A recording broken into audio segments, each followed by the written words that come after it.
Eu vou fazer a contagem, está bem? Então vá, 3, 2, 1. A transformação digital é uma das principais prioridades da União Europeia. O Parlamento Europeu está a ajudar a definir as políticas para reforçar as capacidades da Europa em matérias de novas tecnologias digitais, abrir novas oportunidades às empresas e aos consumidores, apoiar a transição verde da União Europeia e alcançar a neutralidade climática até 2050, apoiar as competências digitais dos cidadãos e a formação dos trabalhadores e contribuir para a redigitalização dos serviços públicos, garantindo simultaneamente o respeito dos direitos e valores fundamentais. Em maio de 2021, o Parlamento aprovou um relatório sobre a construção do futuro digital da Europa, no qual solicita à Comissão Europeia que continue a enfrentar os desafios colocados pela transição digital e, em particular, que aproveite as oportunidades do mercado único digital, melhore a utilização da inteligência artificial e apoie as inovações e as competências digitais.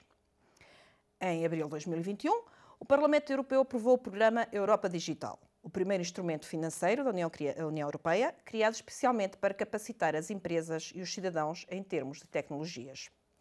Para falar deste impacto, connosco, Filipe Caldeira, professor do Departamento de Informática do Instituto Politécnico de Viseu e com doutoramento na área da segurança. Obrigado pela presença e bem-vindo a este espaço de conversa. Obrigado. Professor, começava por lhe perguntar o que é isto da transformação digital e qual o impacto na sociedade e como é que se aplica nos processos do nosso dia-a-dia. Ora bem, muito obrigado pelo convite. O tema é muito importante, portanto, a transformação digital. Agora, claro, nós falamos agora muito em transformação digital, portanto, é um tema que está a ser muito debatido, mas também temos que considerar que essa transformação já está a decorrer há algum tempo. Portanto, claro que tudo aquilo que a União Europeia tem feito nos últimos tempos já vem de trás, agora claro que estamos a focar mais nesta área, mas isto efetivamente já tem algum tempo e já começamos a ver também... A transformação já há muitos milhares de séculos, não é? Exatamente. O digital é mais recente. Portanto, nós agora temos ferramentas económicas, como referiu, que nos permitem alavancar esta transformação digital. E todos os processos a nível de empresas, a nível do setor público, a nível da saúde, a nível da educação, efetivamente já se nota esta transformação ao longo do tempo. Portanto, a aplicação no dia-a-dia é notória, nós todos já damos conta das interações que fazemos, cada vez mais são digitais, não é?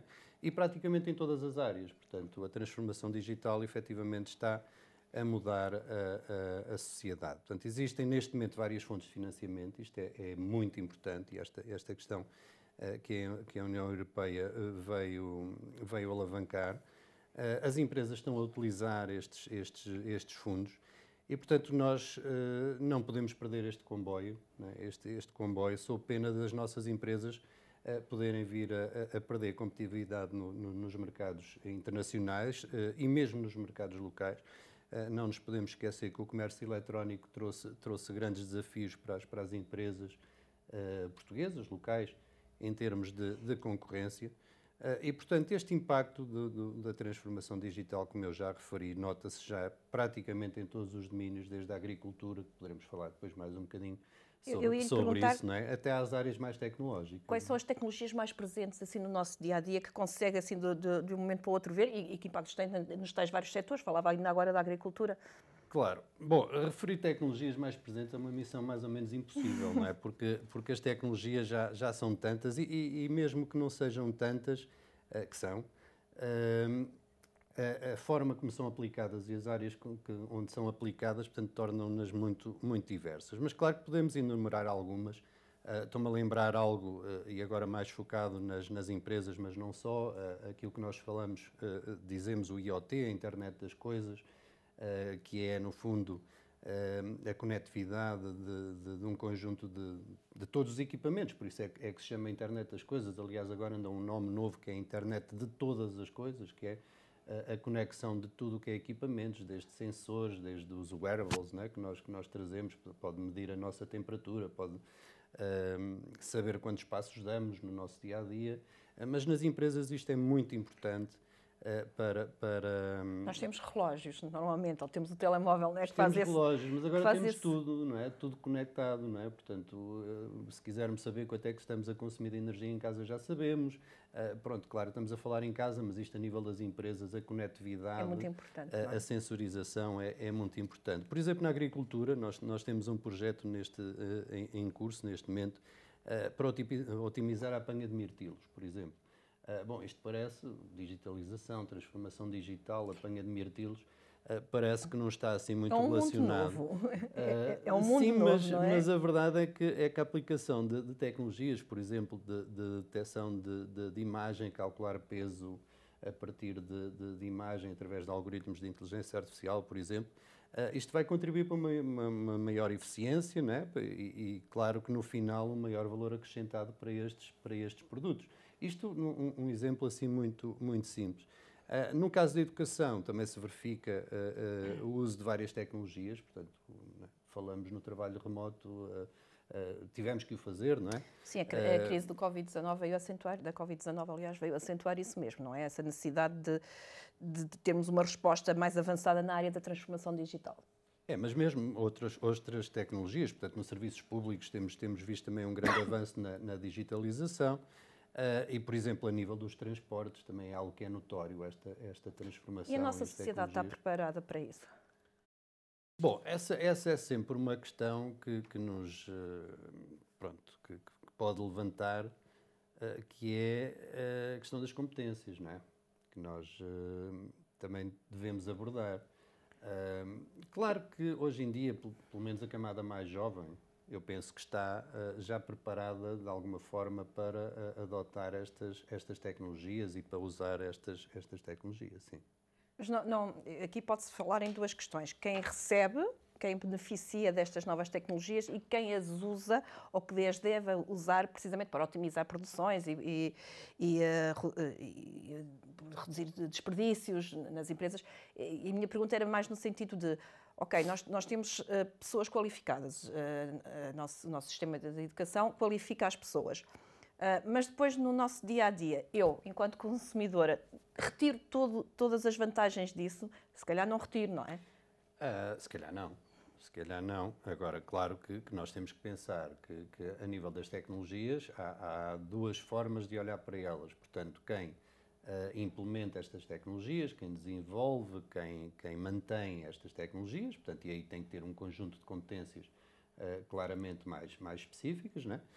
Depois, o utilizador, digamos, comum, pronto, tem que ter também algumas competências nestas áreas que lhe permitam efetivamente tirar o melhor partido delas, que podemos, se pretender, discutir mais em detalhe que competências serão essas, por exemplo. Mas eu queria mesmo que me dissesse que competências são essas e que depois que me dissesse se essas competências são aproveitadas aqui em Portugal. Pois, efetivamente estas competências, eu até pus aqui uma listinha que tive a pensar nisto, não é? Que por exemplo, nós falamos em competências e falamos, na União Europeia fala muito nas competências digitais básicas, não é?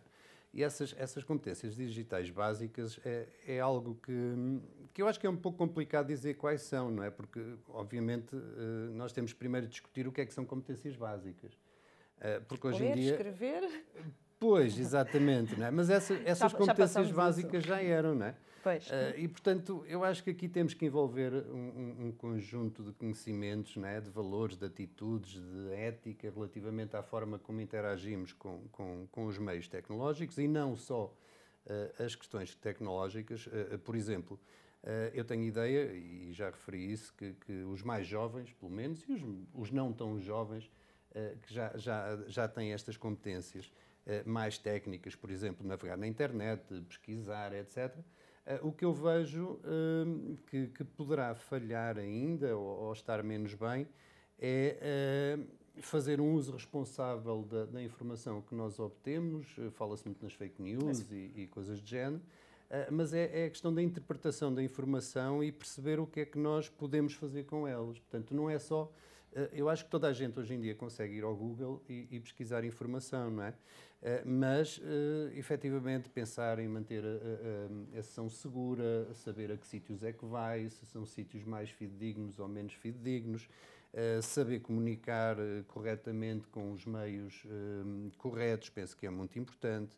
A questão do tratamento da informação e do conteúdo, portanto, aquilo que eu referia, saber interpretar, eu acho que isso é algo muito, muito importante. Porque, repare, nós temos temos a informação toda ao nosso dispor neste momento. Portanto, nós vamos ao Google ou outro motor de busca e encontramos tudo e mais alguma coisa. Mas nós temos que saber interpretar essa informação. Não é? Eu dou o exemplo da informação médica, por exemplo, que é das coisas mais pesquisadas. Alguém Estamos sempre a morrer. Se qualquer, alguém vai à estamos internet e sempre estamos muito mal, morrer. não é? Exatamente. E é preciso interpretar, não é? Portanto, fazer corretamente as transações, as compras online, há aí alguns perigos nessa parte.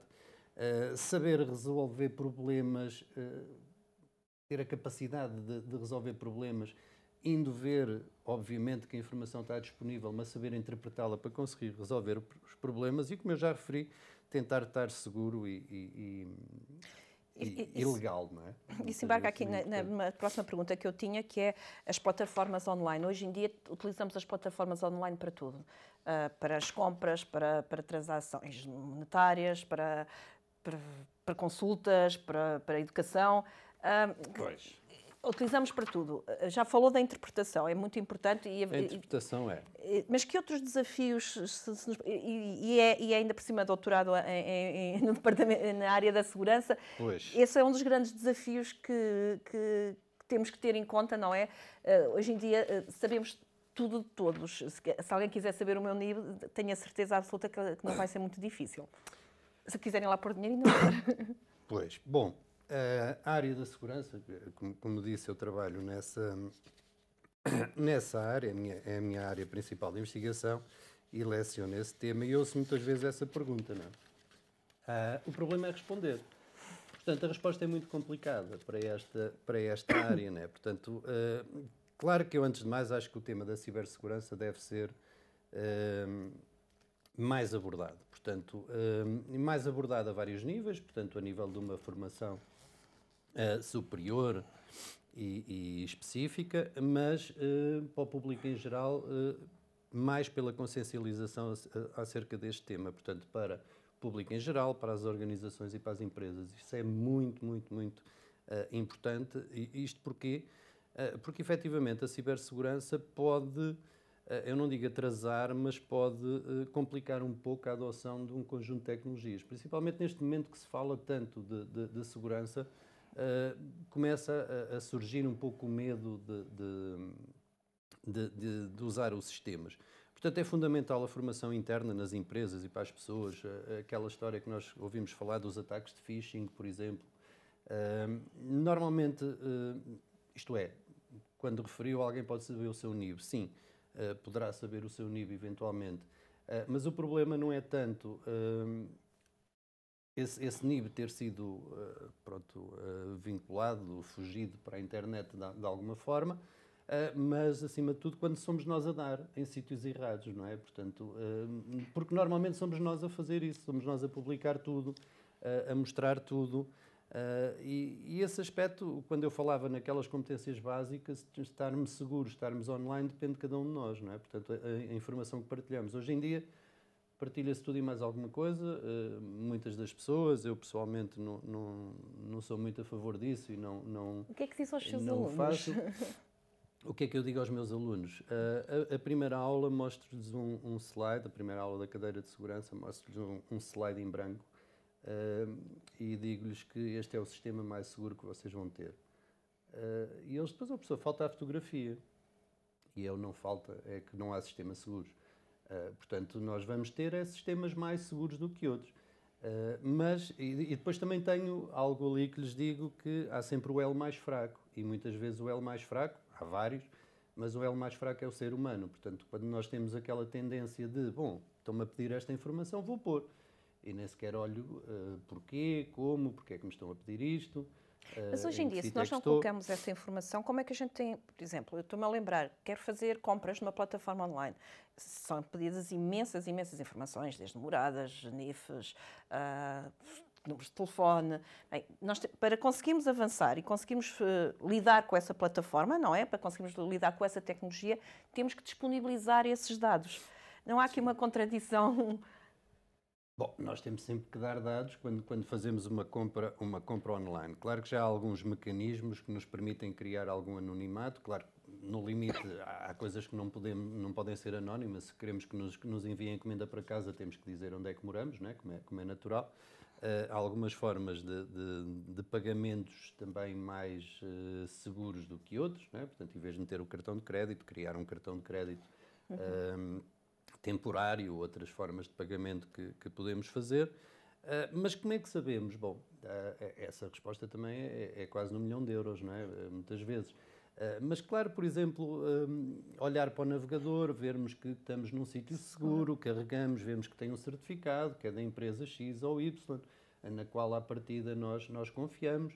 Há ratings de empresas também que podemos consultar.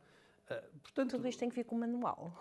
Tudo isto tem que vir com um manual, mas quer dizer, é um bom senso às vezes, só porque, quer dizer, eu não acredito que se chegar a um site que tem uma imagem um pouco estranha, que os produtos são demasiado baratos para aquilo que normalmente até custam, que não está cuidado, que o pagamento, que não vê lá o cadeado e qual é o nome da empresa. Bom, eu não iria pôr as minhas informações e não iria fazer a compra. É tudo igual ao que era há uns anos, só que agora é na nuvem. É tudo igual, só que agora é na nuvem, exatamente. Mas isso tem um nome que já existe há anos, nós mais tecnicamente chamamos-lhe engenharia social.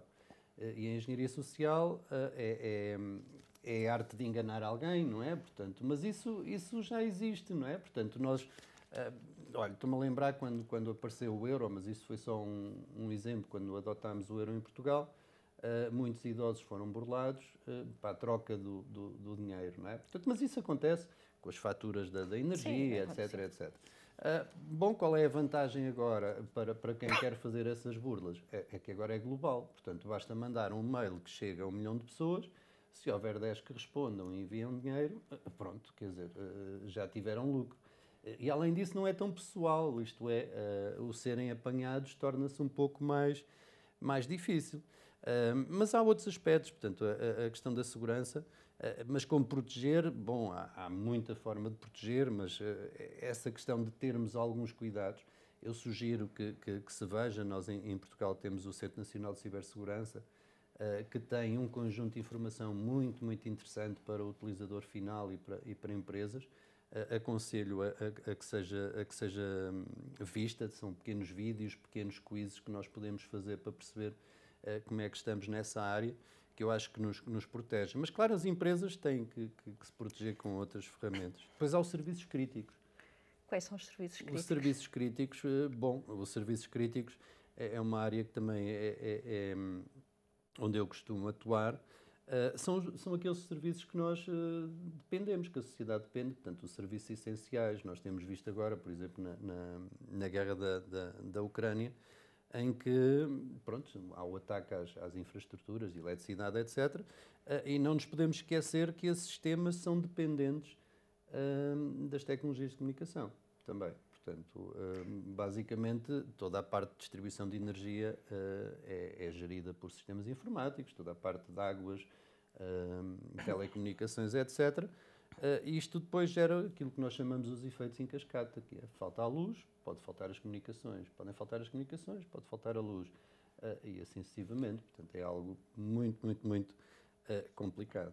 Isto leva-nos aos ciberataques, uma palavra, eu não sei se já não foi até a palavra do ano, já não me recordo, mas ciberataques é a palavra que mais tenho ouvido nos últimos tempos. O site da escola X foi atacado, o site do clube Y foi atacado, coisas bem piores, TAPs, Serviço Nacional de Saúde, bom, enfim, estes ciberataques. E aqueles que não sabemos. E a minha pergunta é, nós somos um país seguro? Pois, Bom, essa é uma pergunta também complicada. As novas tecnologias não são fáceis. Efetivamente. Portanto, somos um país seguro. Ora bem, eu diria que sim, em termos globais. Em termos globais, porque nós somos um país seguro mesmo fora das tecnologias da comunicação, não é? E da informática. Em termos de cibersegurança, pois é complicado, é que as ameaças são muitas. Agora, que está a ser feito muito nessa área, sim. Mas claro que eu já referi que não há sistemas seguros. Portanto, nós temos aquilo que chamamos, por exemplo, os ataques de 0 dias. O que é isso? Basicamente há uma vulnerabilidade que existe num sistema que ainda ninguém conhece, ou alguém já descobriu, mas que se calou, portanto, nós ainda não nos sabemos proteger contra esse ataque porque não sabemos que essa vulnerabilidade existe, não é? Portanto, um ataque pode sempre ocorrer, independentemente do nível de proteção que temos. Mas, claro, digamos que nós já... Está tudo a andar, não é? Quer dizer, está tudo a andar. Descobre-se a razão, compõe-se, mas a seguir vem outro. A seguir vem outro, mas pronto, mas já há formas que permitem minimizar essas vulnerabilidades, minimizar o potencial de ataques. E nós temos legislação recente, legislação que foi obviamente adotada da legislação europeia, que vai com certeza minimizar estes problemas. Portanto, estou convencido que as coisas vão melhorar em termos de proteção. Vão continuar a haver ataques, obviamente, não é? Este é um ponto muito positivo e se vamos resolver tudo que não vamos, mas que acho que estamos a ficar mais fortes nessa área. Nós somos bons nesta questão da cibersegurança? Nós, Portugal? Nós somos bons nesta área, sim. Temos, como toda a Europa e o mundo, falta de recursos nestas áreas, portanto, na área da informática, na área da cibersegurança em particular, portanto, há uma falta generalizada de profissionais nesta área, mas sim, portanto, estamos a trabalhar bastante, a Europa está a apostar muito, por exemplo, a nível dos projetos europeus. Há muitos projetos nesta área da segurança e temos tido avanços consideráveis. Agora, como falámos, pronto, há aqui avanços e recuos, porque isto não é algo binário. Na informática dizemos que é sempre tudo binário, é zeros e uns, não é? Aqui não, portanto, está-se a resolver, está-se a melhorar, estamos a aprender muito, à custa também de algum sofrimento, não é? Em termos de ataques, que nestes últimos tempos tem sido efetivamente muito, muito grande. O conhecimento é fácil para toda a gente o adquirir, é isso? Daí haver tantos ataques agora ao... O conhecimento para atacar é fácil de adquirir. Sim, o conhecimento para proteger não tanto, não é? Até porque proteger é sempre mais complicado. Há um conjunto de ataques que são muito fáceis de adquirir, portanto, basta ir à internet, a alguns sítios menos... Fiáveis? Não, são fiáveis nessa perspectiva, né? Pois, têm alguma informação. Não deveriam era existir. Sim, não deveriam existir, em que, para fazer pequenos ataques, já há manuais de instruções. Mas, normalmente, esses ataques só têm resultado em empresas ou organizações que estejam menos protegidas, porque normalmente já são aqueles ataques muito conhecidos, em que, imagine, por exemplo, se nós temos um sistema X, um sistema operativo qualquer, e foi identificada uma quebra de segurança e depois houve uma atualização. Ora, se nós não fizermos essa atualização, estamos vulneráveis a esse ataque que já é conhecido de toda a gente, não é? Portanto, as empresas hoje em dia, mais do que contratarem seguranças, com o seu caparro, passo a expressão... também são precisos. Acredito que sim. Mas tem que começar a apostar muito nesta questão de contratar segurança digital. Sim. Estão viradas para isso? Têm essa noção? Se falarmos de um grande organismo, se calhar, o Serviço Nacional de Saúde, claro, tem que estar. Mas há muitas empresas que, parecendo que não, também podem estar muito vulneráveis, não é? Pois, aí nós estamos, é um ambiente muito heterogéneo, sim. Portanto, a nível das grandes empresas, dos serviços públicos, etc., tem havido um investimento grande nessas áreas. apesar da grande dificuldade da contratação, porque não é. Mas essa dificuldade de contratação existe porque não temos recursos suficientes ou os recursos que temos saem de cá? As duas coisas, portanto, nós não temos mesmo recursos suficientes, a Europa não tem recursos suficientes e, portanto, há um grande esforço para os formar. Uns saem, outros ficam, outros vêm, Mas não é uma área apetecível? É uma área apetecível, mas efetivamente a área das redes, da segurança, é uma área, ou pelo menos aqui noto isso, não é a área que os estudantes mais gostam. Portanto... Mas não é mais aliciante? Eu imagino que já deve ter trabalhado com o sistema judiciário, por exemplo, já deve ter sido consultado por causa destes ataques todos, por causa desta segurança toda. Sim. É um trabalho até aliciante, não é? É o gato e o rato, não é?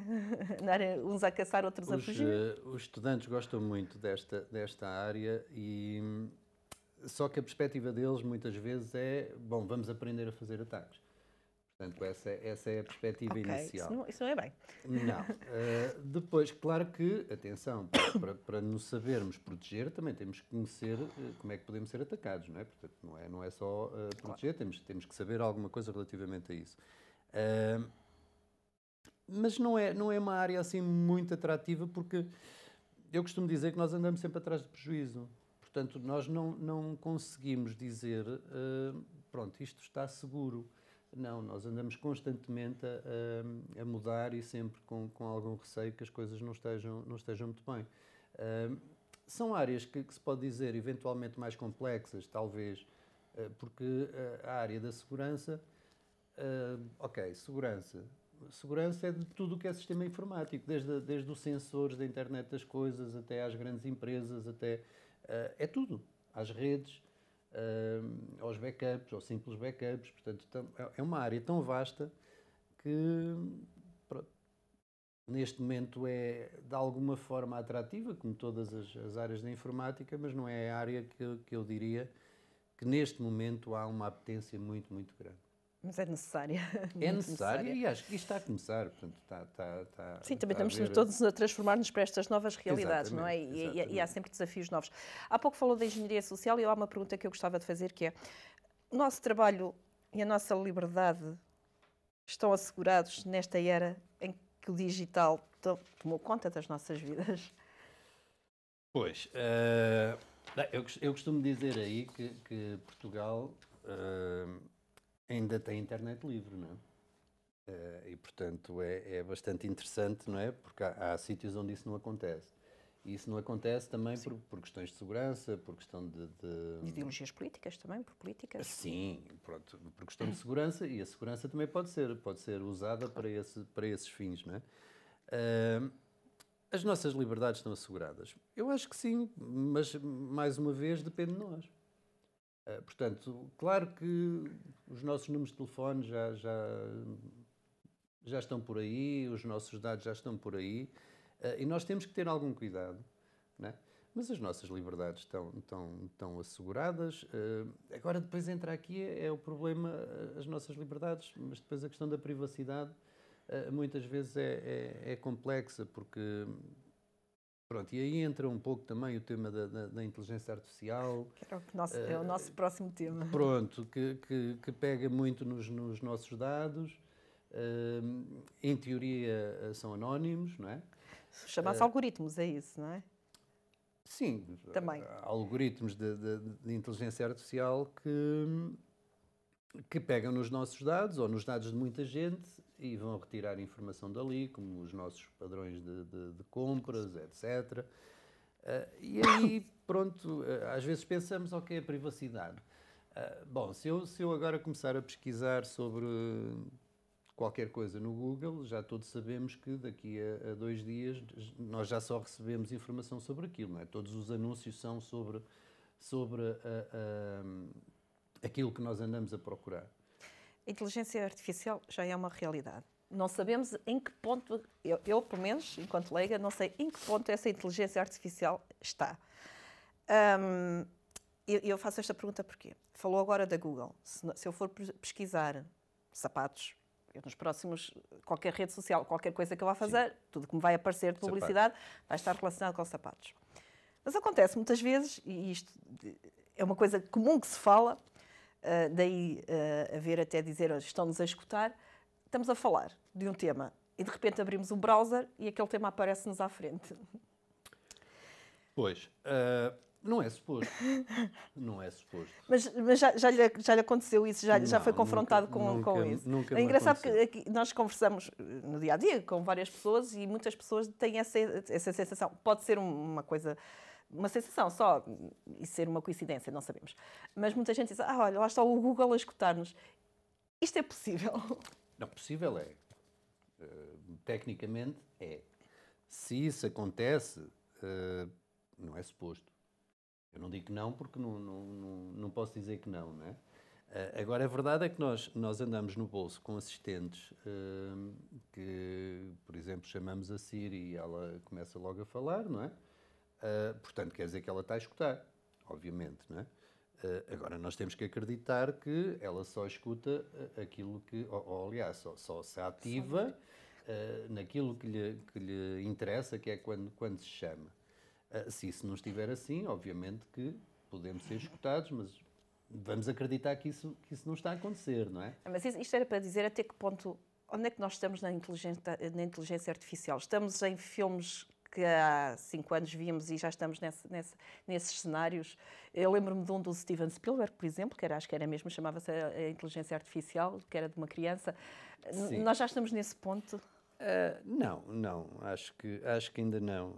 E ainda não também porque há uma questão de ética, não é? Portanto, há muito para explorar. Está a começar a haver muito estudo em termos legais, em termos éticos, etc., relativamente à inteligência artificial, mas na prática a inteligência artificial é uma área muito importante das tecnologias de informação e comunicação e podemos fazer aquilo que quisermos com ela, isto é, portanto, ela é muito útil numa primeira fase para retirar informação de uma grande quantidade de dados, essa foi a base disto tudo, portanto, nós temos dados e retirado ali informações. Por exemplo, eu lembro-me atenção, eu já fiz o mestrado há uns anos mesmo e nessa altura depois tive uma cadeira que foi o início da inteligência artificial, em que nós pegávamos numa data de dados de uma grande superfície comercial e descobríamos as pessoas. Bom, a probabilidade de alguém, olha, estamos no Natal, de alguém comprar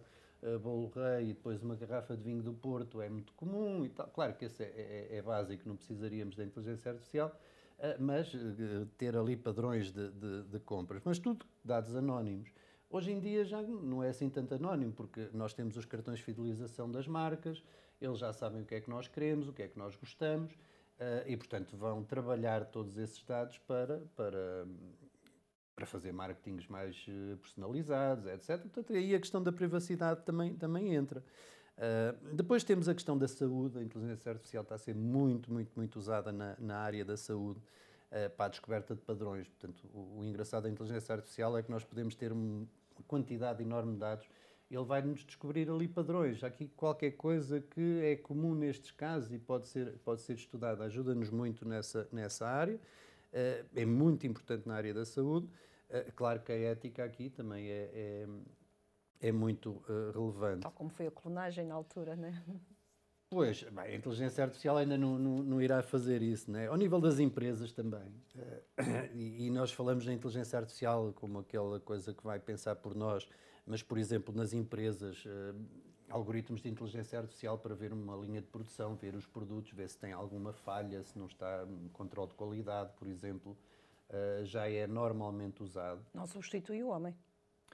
No limite, não. Portanto, passa-nos isso para uma zona onde vai haver uma inspeção humana. Mas já agora, em termos de substituir o homem, por exemplo, falamos na condução autónoma também, que é algo muito interessante, não é? Já existe condução 100% autónoma, apesar dos fabricantes dizerem que temos que ir com a mão no volante, já é uma realidade. Eu acho que portanto, carece ainda, normalmente, de apoio do condutor.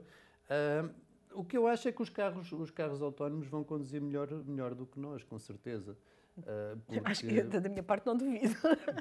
Pois, quer dizer, pelo menos vão cumprir, se calhar, as regras. Mas temos assistido a vários incidentes, digamos assim, ainda nesta área, não é? Exatamente. A questão é que a inteligência artificial pode ser muito interessante, e é muito interessante, mas não é perfeita, não é? E, portanto, faz aquilo para a qual foi treinada, para a qual está a aprender. Mas, por exemplo, a nível das estradas, o ser humano continua a ver algo que acontece ali de repente. Tudo bem que um carro autónomo também pode ver, mas as variáveis são inúmeras e eu acho que enquanto as estradas não forem todas, digamos que direitinhas, todas iguais ou mais ou menos para que os carros possam ir todos em fila, a condução autónoma ainda vai demorar algum tempo a chegar, mas eu acho que vai chegar, inclusive. E algumas agora... experiências na Suíça, lembro-me que na Suíça já há uns autocarros a andarem, queriam implementar aqui em Viseu. Sim, se forem em zonas mais balizadas, digamos, eu acho que já é perfeitamente possível, mas também já é fora dessas zonas, portanto, eles já existem. Ainda a inteligência artificial, por exemplo, na componente académica ou jornalística, nós temos algoritmos de inteligência artificial já neste momento. Aliás, saiu agora há um mês ou dois uma iniciativa recente, isto é, um upgrade de algo que já existia, que é um algoritmo, digamos, uma aplicação à qual nós damos alguma informação, queremos falar sobre transformação digital, por exemplo, damos alguns tópicos, algumas keywords, ele faz-nos algumas perguntas e depois escreve-nos um texto sobre transformação digital. Onde é que fica o jornalista nisso?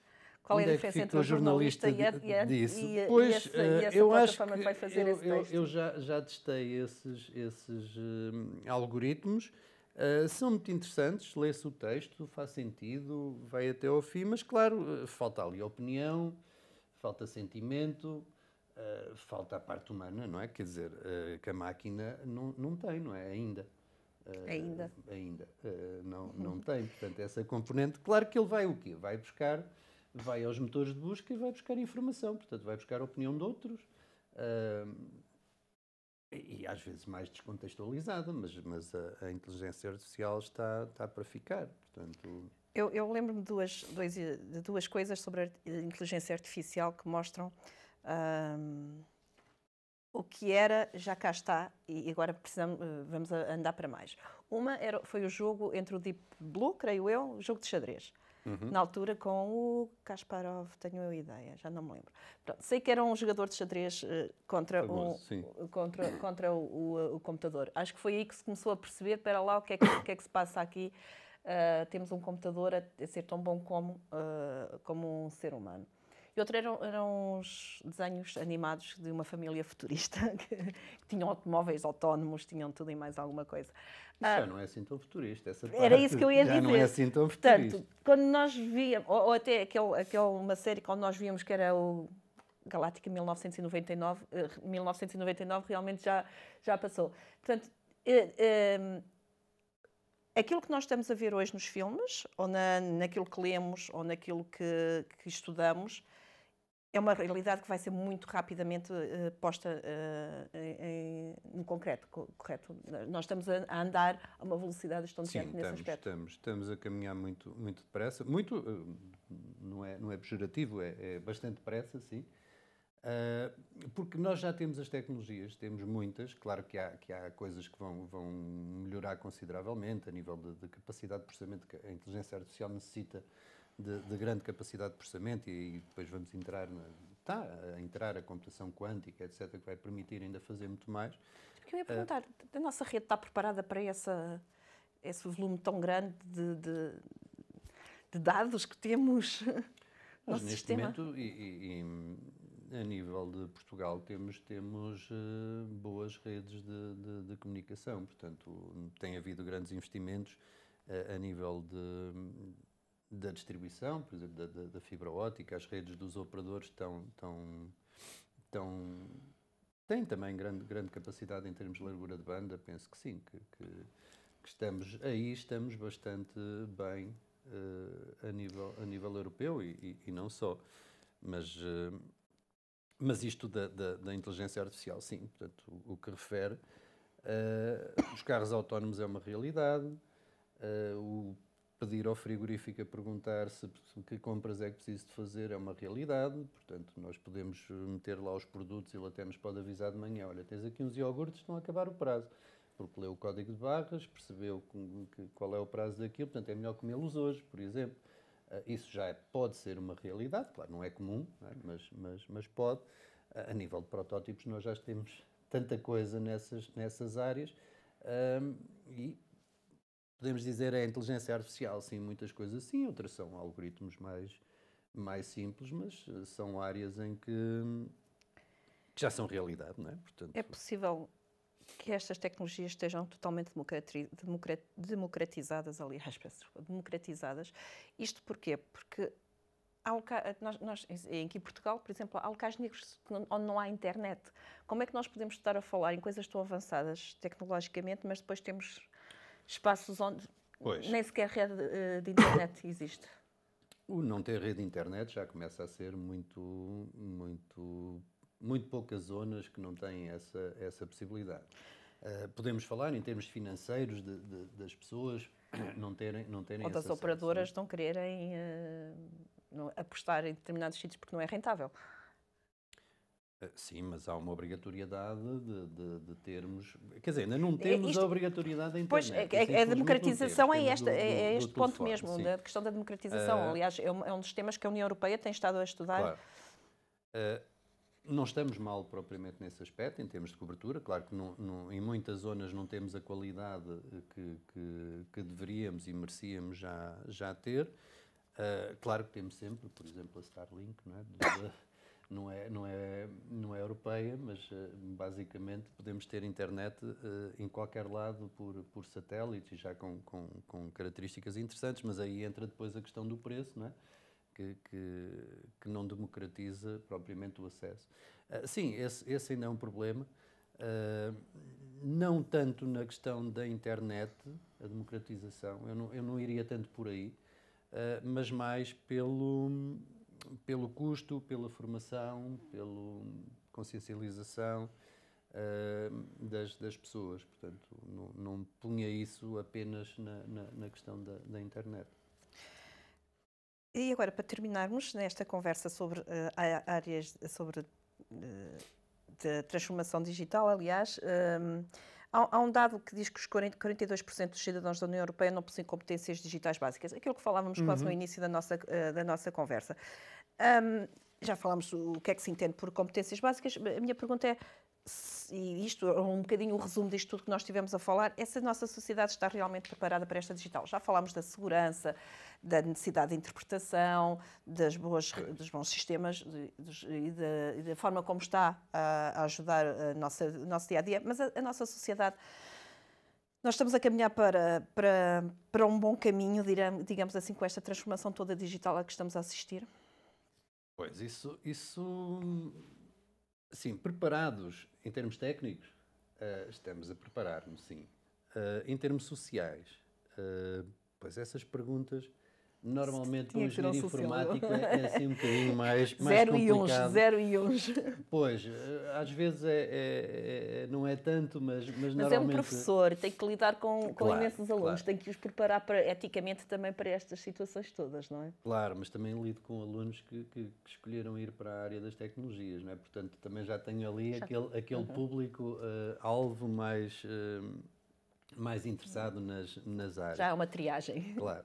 Eu acho que sim. Pronto, globalmente acho que sim, que a sociedade está preparada. Pode não estar bem preparada, como já falámos, em termos da consciência que deve ter para usar estes meios, mas em termos da adoção do interesse, penso que sim, mas claro, mais uma vez, portanto, olhando para a sociedade, e nós somos um país envelhecido, não é? Cada vez mais. Claro que também os que já estão a envelhecer, também a meio da tabela, digamos, também já usam bastante as tecnologias. Mas os mais novos, claramente, que hoje em dia, quer dizer, eu acho que não é na maternidade que lhe põem um tablet na mão porque ainda não conseguem segurar, não é? Já metem o chipzinho por causa da...